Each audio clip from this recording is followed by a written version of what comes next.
تو اس موقع پر اللہ کو منانا چاہیے، رب کریم کی رحمت کو آواز دینی چاہیے۔ دیکھیے حضرت سیدنا آدم علی نبینا علیہ الصلاۃ والسلام سے ایک خطائے اجتہادی ہو گئی۔ اللہ تبارک و تعالی نے ایک درخت کے پاس جانے سے منع کیا تھا، لیکن مشیت عزوی کے حضرت آدم وہاں چلے گئے، اور پھر جب انہیں محسوس ہوا نا کہ میرا رب ناراض ہو گیا ہے اور وہ زمین پہ تشریف لے آئے، تو 300 سال انہوں نے رو کے گزارے۔ یہاں تو خشک ہو گئی ہیں لوگوں کی آنکھیں۔ اب بھی لوگ ٹی وی کی خبروں پر زیادہ توجہ دیتے ہیں، لوگ ظاہری اسباب پر زیادہ نظر رکھتے ہیں۔ 300 سال جناب آدم علیہ السلام نے رو کے گزار دیے، 300 سال۔ اور پھر دونوں نے، قرآن مجید فرماتا ہے کہ دونوں نے، جناب آدم نے، حضرت حوا نے کہا، وقالا، دونوں نے کہا، ربنا ظلمنا انفسنا، اے اللہ ہم نے خود ہی اپنا برا کیا ہے، وَإِن لَّمْ تَغْفِرْ لَنَا، اگر تو نے ہمیں معاف نہ کیا، لَنَكُونَنَّ مِنَ الْخَاسِرِينَ، تو اللہ ہم نقصان اٹھانے والوں میں سے ہو جائیں گے۔ اللہ کو منایا،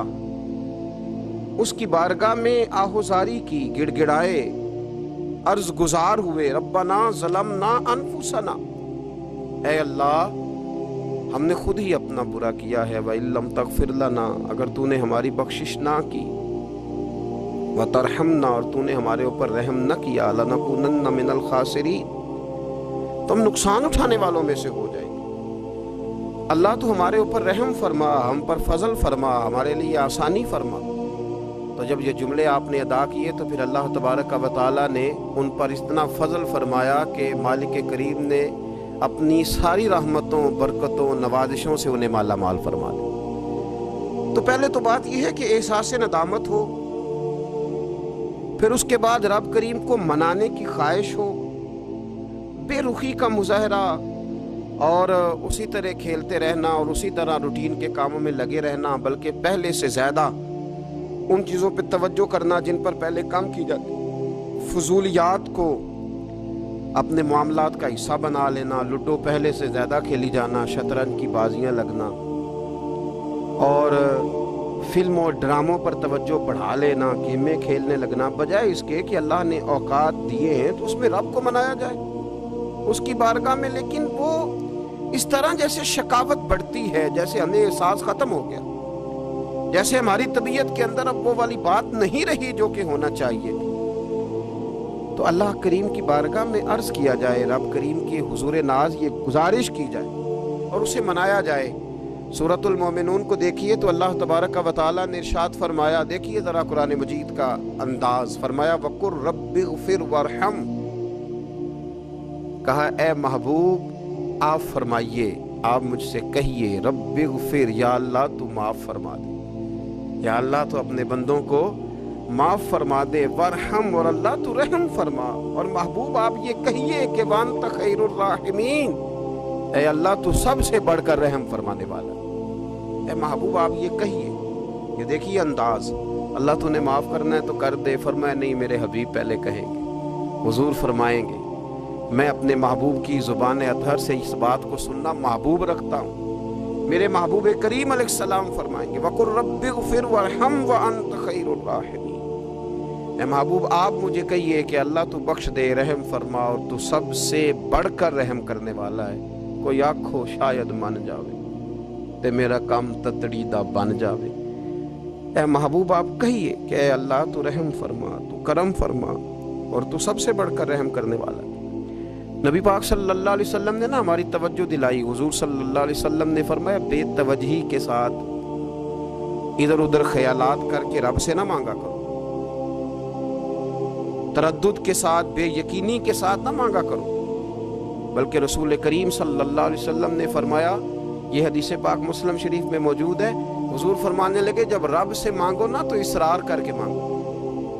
جب رب سے مانگو تو اصرار کر کے، بچہ ناز دکھا رہا ہے اصرار کر رہا، اللہ سے مانگو تو اصرار کر کے مانگو،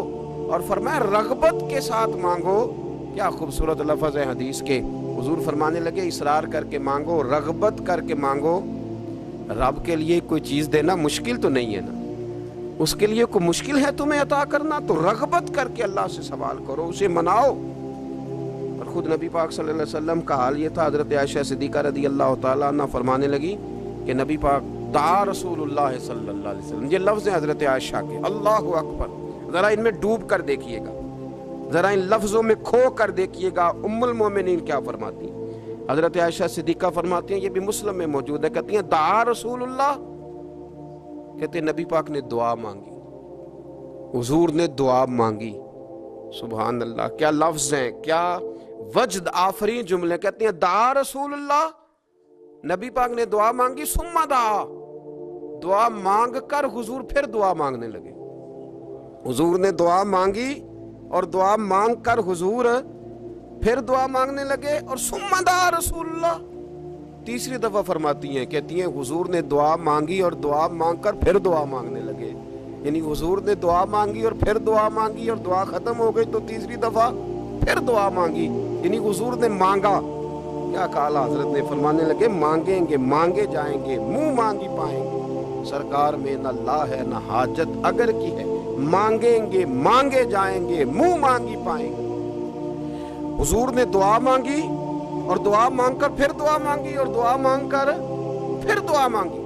تو نبی پاک صلی اللہ علیہ وسلم کا تو اللہ سے مانگنے کا، اس کو منانے کا یہ طریقہ۔ حضرت عبداللہ ابن عمر فرمانے لگے، یہ لفظ ابو داؤد شریف میں موجود ہے، ذرا ان کا بھی ذائقہ محسوس کیجئے گا۔ حضرت سیدنا عبداللہ ابن عمر فرماتے ہیں، میں حضور کی مجلس میں حاضر تھا، حضور مانگنے لگے اللہ سے، حضور اللہ سے مانگنے لگے۔ میں تو کئی دفعہ یہ دعا بھی مانگنے لگ جاتا ہوں کہ اللہ تو ان دعاؤں کی طرف تو دیکھ جو تیرے رسول نے ہمارے لیے مانگی۔ اللہ تو ہمیں تو نہیں نہ مانگنا آتا، نہیں طریقہ آتا، نہیں سلیقہ آتا، نہیں انداز آتا، ہم تو بے توجہ سے لوگ ہیں، بیٹھنے کا ڈھب نہیں آتا ہمیں تو ہاتھ اٹھانے کا سلیقہ نہیں آتا، ہم تو وضو کرنے کے اس طریقے سے آشنا نہیں، پر اللہ تیرے محبوب نے تو خوب مانگا ہے نا تجھ سے، تیرے پیارے حبیب علیہ السلام نے تو تجھے منایا ہے نا ہمارے حق میں، تو اللہ تو ان دعاؤں کی طرف تو دیکھ۔ حضرت عبداللہ ابن عمر رضی اللہ تعالیٰ عنہ فرماتے، میں حضور کی مجلس مبارکہ میں بیٹھا تھا، ابو داؤد شریف میں موجود ہے، کہتے ہیں حضور دعا مانگ رہے تھے۔ دعا کیا تھی؟ دعا حضور یہ مانگ رہے تھے، رب اغفر لی، یا اللہ ہمیں بخش دے، وتب علی، اللہ ہماری توبہ قبول فرما، انک انت التواب الرحیم، بے شک تو توبہ قبول کرنے والا اور رحم کرنے والا۔ حضور دعا مانگ رہے تھے، اے اللہ رب اغفر لی، یا اللہ ہمیں بخش دے، وتب علی، اور ہماری توبہ قبول فرما، انک انت التواب الرحیم، بے شک تو توبہ قبول کرنے والا اور رحم کرنے والا۔ حضرت عبداللہ ابن عمر فرماتے، اس ایک دعا کو ایک ہی مجلس میں ایک ہی جگہ بیٹھ کر میرے نبی پاک نے اپنی زبان اطہر سے 100 مرتبہ ادا فرمایا۔ 100 مرتبہ حضور نے یہ لفظ کہے، رب اغفر لی وتب علی، رب اغفر لی وتب علی، رب اغفر لی، اے اللہ بخش دے، رحم فرما، وتب علی، بس قبول کر لے نا اب ہماری توبہ، انک انت التواب الرحیم، بے شک تو توبہ قبول کر لیا کرتا ہے، تو رحم فرمایا کرتا ہے۔ ایک ہی مجلس میں 100 دفعہ حضور نے دعا مانگی، دعا مانگ کے پھر دعا مانگی، اور دعا مانگ کے پھر دعا مانگی۔ اللہ کو منایا میرے رسول پاک، حضور نے ہمیں بتلایا، اسے مناؤ، اس کی بارگاہ عالی مرتبت میں جھکو، اور حضور نے خود بھی یہ طریقہ ہمارے سامنے بطور سنت کے چھوڑا، اور پھر نبی پاک صلی اللہ علیہ وسلم نے آگے بڑھ کے ہمیں کچھ اور باتیں بھی ارشاد فرمائی۔ حضور نے ہمیں بتلایا کہ پچھلے لوگ اپنے رب کو کیسے مناتے تھے، وہ کس طرح اس کے حضور ناز عرض کرتے تھے۔ حضور نے ہمیں اللہ کو منانے کے طریقے بھی بتلائے، فرمایا جب ماں باپ دعا مانگیں گے اولاد کے حق میں تو وہ مان جائے گا۔ حضور علیہ السلام نے فرمایا جب مسافر دعا مانگے گا تو اللہ مان جائے گا۔ فرمایا میرے رسول کریم نے کہ جب بیمار دعا مانگے گا تو اللہ مان جائے گا۔ اور سید عالم علیہ السلام فرمانے لگے جب تمہارے ضعیف، کمزور،